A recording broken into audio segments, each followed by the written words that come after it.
Take a look at this source code. It's from 1989. It's one of the first versions of a tool that brought real-time communication to millions of internet users. It was decentralized, had no oversight, no private company or government pulling the strings. It was perhaps the purest form of what the internet could be. I'm talking about Internet Relay Chat, or IRC. It emerged before the World Wide Web, when communication across the internet was mostly just email and news groups. Which those are all well and good, but with IRC, communication suddenly became real time. You could find yourself chatting with someone literally on the opposite side of the world with only milliseconds of delay between you. So today, let's explore exactly how IRC began and how this kind of headless creation suddenly became the most powerful tool for communication on the internet. If you've never used IRC, the terminology around it can be kind of confusing. There are handles, channels, servers, networks, K-lines, IRC ops, and tons of others. But at its core, it's simply a chat room. You connect to a server, join a room, and kind of awkwardly insert yourself into the conversation. It's not all that unlike Discord can be today, except fewer memes maybe. And for Mark and I, IRC was one of the most exciting parts of the internet experience in the mid-90s. The more experienced users were using Unix shell accounts to connect to IRC, but for me and probably thousands of others, I was using MIRC for Windows, or Merc as we called it back then. And I should say, IRC was completely unfiltered. There were no rules other than just like really basic ones that most servers implemented. You could call yourself whatever you wanted, join a channel about almost any topic, say whatever you wanted to whomever you wanted. And so for a boy that was just entering his teens, that was unbelievable. But obviously, being a computer nerd, the first thing I wanted to do was download software that I couldn't afford, which meant basically everything. And IRC delivered. Whereas BBSs had plenty of wares, it was a lot of times just difficult to access, whereas IRC was different. You just had to join the right channel, and you basically had access to the world's entire catalog of software and games, all for free. Or if you wanted to, you could start your own channel and call it whatever you wanted. And for me personally, IRC suddenly became my social hangout. None of my real-world friends, other than Mark, had any idea what it was. And I quickly met people from all over the world that shared similar interests to mine. I got into graphic design and I actually joined an art group called Society. I started pirating music way before the days of Napster. I became an operator of the Sega channel, and I absorbed as much knowledge as I could from the channels I hung out in. The most amazing thing though, is that I met people that became my real life friends, some that I still talk to this day. IRC literally changed my life. I moved across the country in 2003 to live with some friends that I originally met on IRC back in the 90s. And there are countless stories like mine. People found lifelong friends, romantic partners, mentors, and job opportunities all through IRC. I know people that started companies, moved to other countries, and established careers all from connections made on IRC. If the internet back then was about connecting people, and not just to information, but to each other, IRC was perhaps the most internet of internet tools. It connected humans to each other across vast distances, exposing people to new ideas, languages, knowledge, culture, and crucially, it did all of this in real time. Its decentralized nature meant that people had to organize themselves as they saw fit, figuring out the rules as they went along and dealing with all the things, both positive and negative, that come with being human. It was oftentimes confusing, very chaotic, but it was also beautiful. So for all of its personal impact, we've never really taken the time to figure out where it came from and how it all worked. So to find out, we have to leave the internet. No, really. Let's talk about BitNet. BitNet was a wide area network started in 1981 by Ira Fuchs and Graydon Freeman. Its purpose was to network computers hosted by universities in the northeastern United States and beyond, and was modeled on IBM's internal network called VNet. BitNet used the remote spooling communication subsystem employed in IBM mainframes to implement the network job entry protocol that enabled transfer of commands, messages, and files to remote BitNet nodes. It eventually connected hundreds of educational institutions around the world. It was so widespread, it's been called the Internet of the 1980s. And because BitNet operated over modem links that weren't always available or online, the network used a technique called store and forward, where messages sent between BitNet nodes would travel to each intermediate node and would be stored until the following node in the chain was online and ready to accept communication. This process would repeat until the message reached its destination. BitNet servers included commands like tell that allowed a user to send a message to another user or service on the network. And in the mid-80s, chat servers began appearing that allowed sending messages to multiple people at once. From what we've been able to uncover, the chat servers functioned like CB radio and offered different channels that users could join, which was a numerical identifier like 1 or 2. And this channel concept likely originated with the CompuServe CB simulator, a very early multi-user chat program from 1980. Users would use the tell command to issue commands to the chat server and to send messages to other users that were online and in the same channel. This ended up being a playground for college students with an international computer network at their disposal. So for the first time ever, they were communicating with their peers across a digital medium, and it soon got out of hand. Chat eventually became so popular that it risked toppling the BitNet network itself, with Henry Nussbacher, head of the BitNet Network Information Center, telling server administrators in early 1985 that chats represent the most serious threat ever to the future of BitNet. The problem was that every time a user sent a message, the chat host would send a tell message to each individual user in a channel, even if they all happen to be on the same remote server. In other words, the host would end up sending multiple identical messages to the same server, quickly overwhelming the slow BitNet links, which were usually 9600 or 4800 BPS. That's when Jeff Kell at the University of Tennessee in Chattanooga started working on a solution that he called Relay. Instead of a single server flooding the BitNet network with multiple copies of the same message, Relay nodes allowed more efficient use of the network by sending one message per node in a relayed fashion, where each node would receive the message and then relay it onto the next if needed. Relay nodes were established around the world, relieving some of the congestion that the chat programs had wreaked. Relay commands were entered in with a preceding forward slash, like /signup, /who, /join, and so on. Channels were numerical just like the earlier chat programs, and users were identified by nicknames enclosed in greater than and less than characters. But even this innovation couldn't stem the flood. BitNet and all of its services struggled to deal with rapid expansion, and Relay itself was cloned and hacked to get around usage rules that the BitNet admins had been trying to enforce. Amidst this ongoing chaos, though, a student in Finland started to formulate an idea that would end up changing the internet.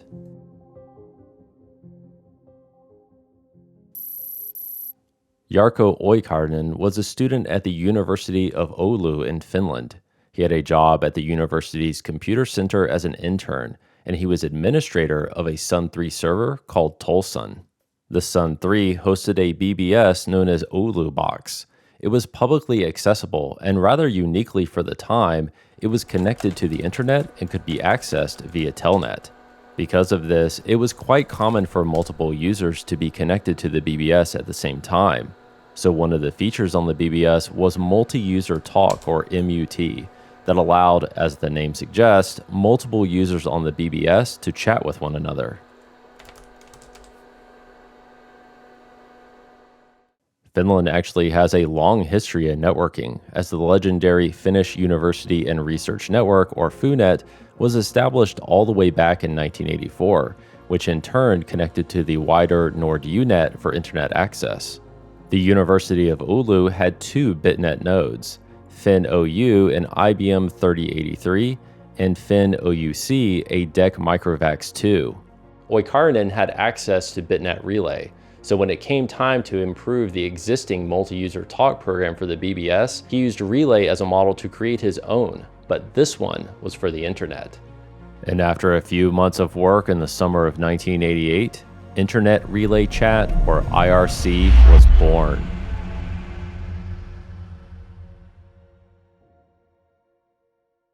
Oikarinen developed both server and client programs with the original distribution, and the first server was hosted at tolson.ulu.fi.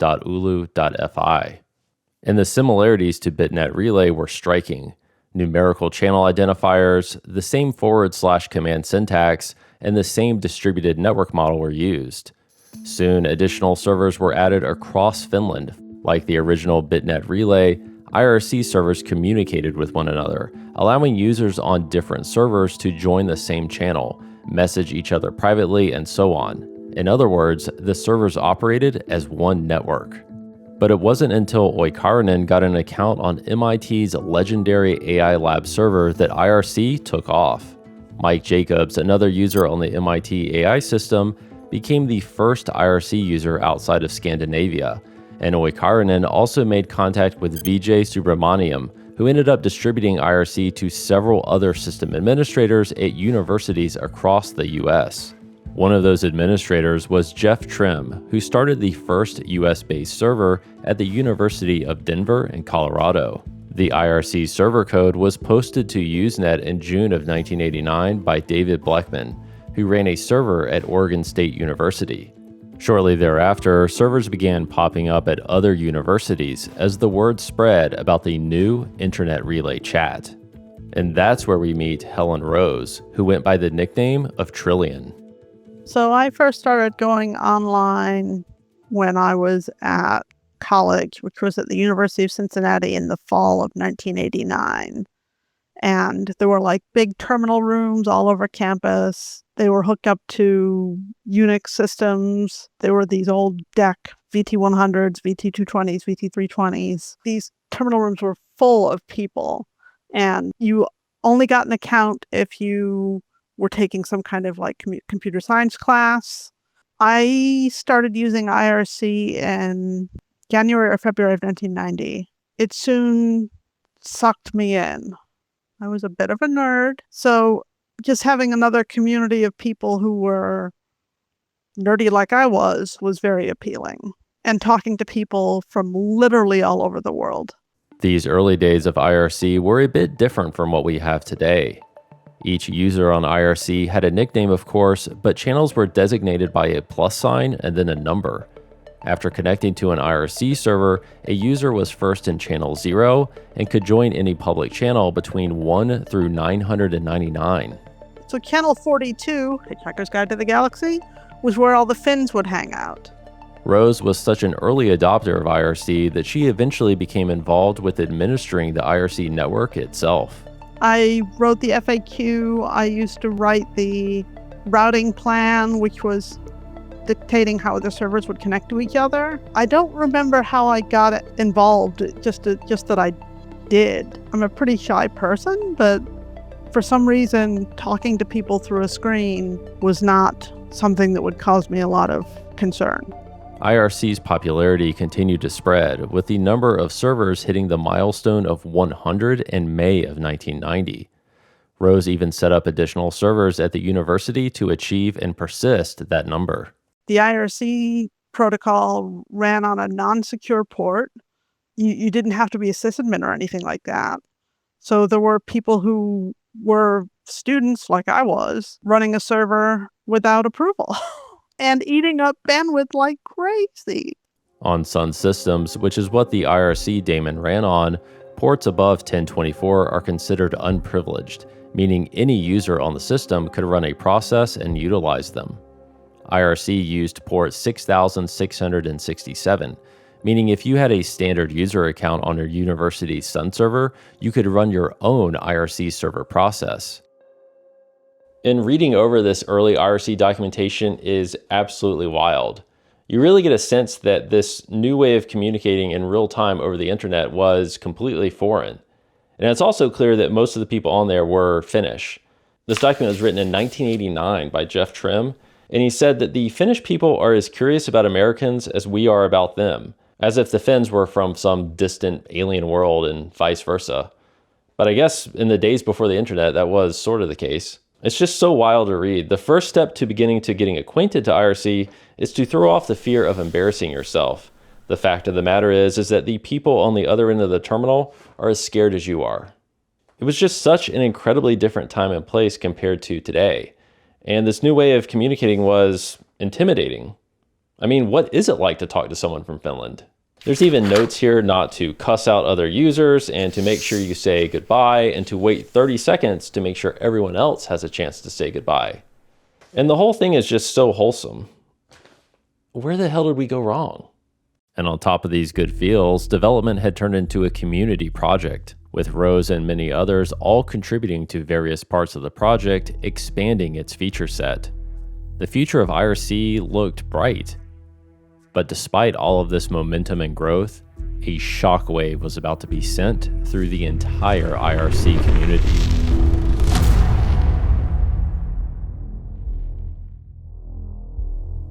Up until this point, the IRC servers around the globe all belonged to the same network, but disagreements with IRC's path of development and an expanding user base with increasingly strong opinions eventually reached a breaking point. One of the major vulnerabilities with the IRC network was that some servers were what were called open servers, meaning they would allow any server to connect to them and join the larger network. A misbehaving server could then potentially wreak havoc across the network, even bringing down entire servers. A debate soon erupted on the Opera list, a mailing list for IRC server operators. One vocal supporter of the open server model was the administrator of the eris.berkeley.edu server, a guy named Bill. He wasn't patching his server. There were any number of problems that could be exploited to the detriment to the rest of the community. And a bunch of us got together and said, we can't have Bill and the way that he's running things get in the way of a smooth running network. A vote was called by Oikarinen on August 10th of 1990, and the majority of operators agreed to prevent open servers, namely Eris, from connecting to the network, meaning joining the IRC network was now, for all intents and purposes, invitation only, despite pleads from others that this would kill IRC for good. These vulnerabilities came to a head when Oikarinen made a point by coding a tiny program that could connect to an IRC server and bring down the entire network in a matter of seconds. This spurred enough operators to begin quarantining, or what was called queue-lining, the Eris server, creating an entirely separate network of servers. So we just started this network, and rather than call it the real network or whatever, we just decided to call it the Eris Free Network, EFNet.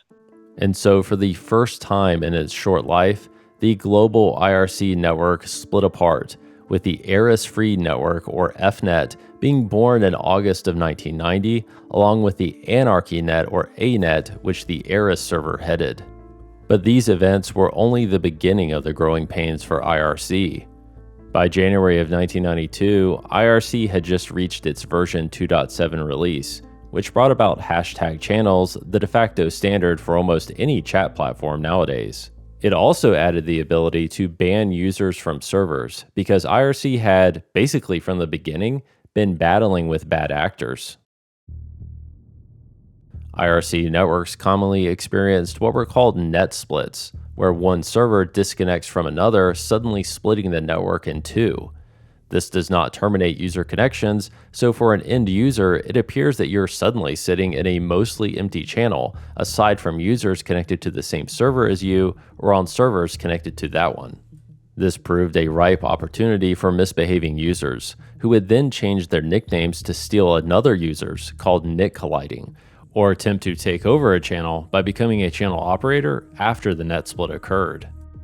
In late 1992, as a result of these issues, independent groups of users in both the US and Europe began setting up their own networks with improved resiliency to these types of issues. Soon after, a new network called Undernet was formed when the two groups joined together, creating their own version of the IRC daemon and forming their own policies. Despite this latest split, the issues on EFNet would continue. In 1994, members of the Star Trek channel, fed up with the near-constant problems, decided to move away from FNet and create their own network called DALNet. This would form what would become one of the 3 major networks during this era. And during this time in the early to mid 90s, one of the techniques that emerged to deal with issues like channel takeovers, net splits, and NIC collisions were automated IRC clients called bots, which would essentially just babysit a channel or a nickname, ensuring that you could disconnect freely without having to worry about losing your NIC or even worse, your channel. Both Undernet and DALNet created their own network-wide bots that allowed users to register nicknames and channels.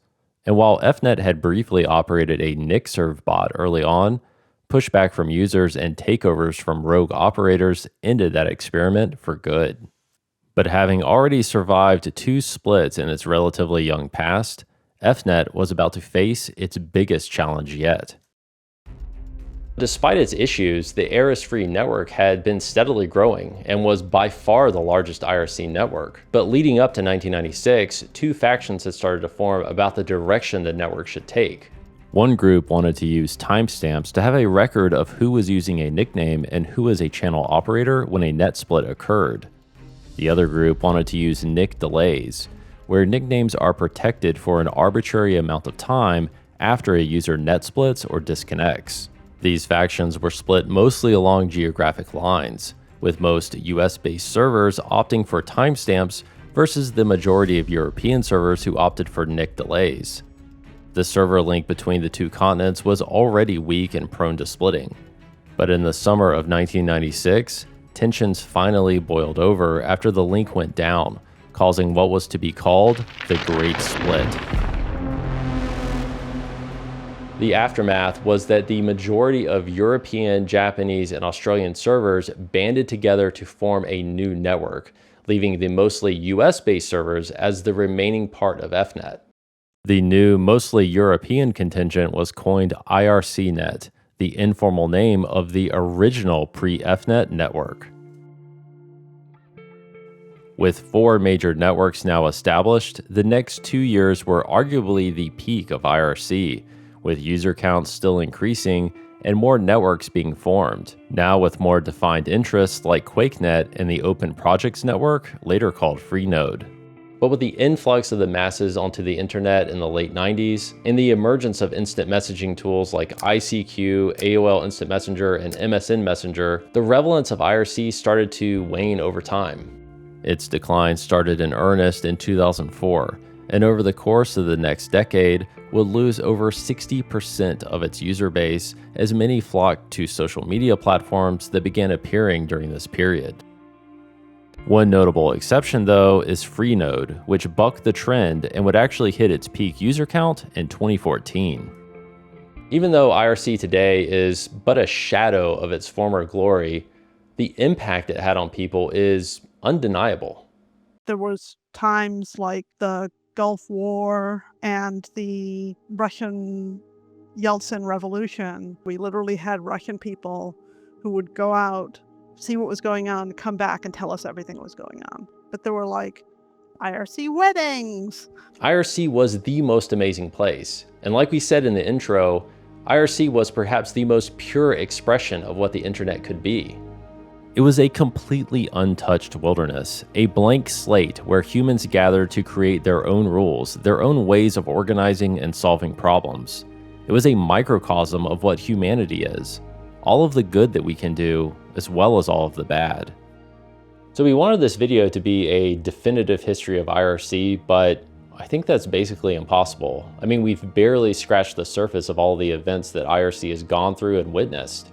And we haven't even talked about all of the different IRC clients, bots, scripts, and so on that make up a huge part of the IRC story. And everyone has a different experience of it, so we would love to hear your memories. Let us know what IRC was like for you in the comments. And we've already got more IRC videos planned, so please join our Patreon if you want to help support our mission. But I think for many of us that were around during that era, we missed something we felt back then. It's almost something intangible. And I'm not the first to say this, but the internet was this place where you could escape to rather than nowadays needing to escape from. It was when you never really questioned whether you were talking to a real person. and where we made the rules together, rather than having them imposed on us from some faceless mega corporation. And IRC, in all of its simplicity, gave us almost complete control of our experience. And despite all of its highs and lows, it somehow worked. So from a single server in Finland, running software created by a half-bored Finnish student working on a BBS, to providing witness to wars, weddings, the launch of Quake, and countless other histories, IRC became one of the most important parts of the internet, and it still hangs on today. And in this modern era that's seeing a resurgence of interest in decentralized federated platforms, we should definitely remember and honor IRC's trailblazing path. But for that, we'll need something special. Thanks for watching the Serial Port, and we'll see you next time.